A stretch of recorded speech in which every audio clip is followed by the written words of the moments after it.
ভারতের ৭ দফা লোকসভা নির্বাচনে প্রথম ও দ্বিতীয় ধাপে ভোটার উপস্থিতির সংখ্যা প্রত্যাশার চেয়ে অনেক কম।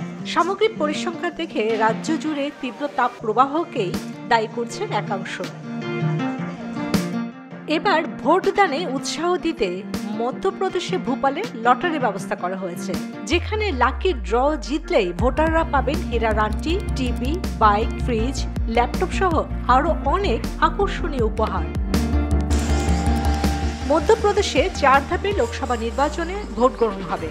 আগামী ৭ মে তৃতীয় ধাপে মধ্যপ্রদেশে ৮ আসনে ভোট গ্রহণ হবে। প্রথম ২ ধাপে ভোটারদের ভোটদানের হারের ব্যবধান প্রায় ৮.৫%।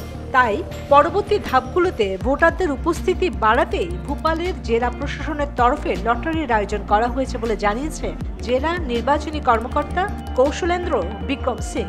ভোটের দিন প্রতিটি বুথে সকাল ১০টা, বিকেল ৩টা, সন্ধ্যা ৬টায় এই ৩ সময়ে ৩টি করে লাকি ড্র করা হবে।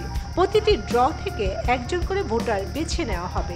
এছাড়াও আরো অনেক বাম্পার পুরস্কারের ব্যবস্থাও রয়েছে। इसके अलावा जो फर्स्ट वोटर होंगे उनको भी हम बैच दे रहे हैं, और फिर जितने लोग वोट डालेंगे उन सभी लोगों का नेक्स्ट डे लकी ड्रॉ करके और बड़े बड़े 200 जो है गिफ्ट आइटम्स। লটারির জন্য ভোটারদের প্রথমে একটি ফর্ম পূরণ করতে হবে।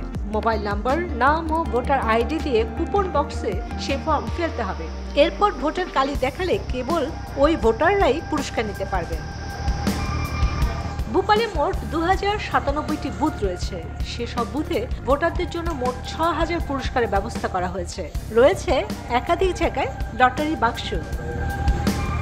চন্দ্রানী চন্দ্রা, নিউজ 24।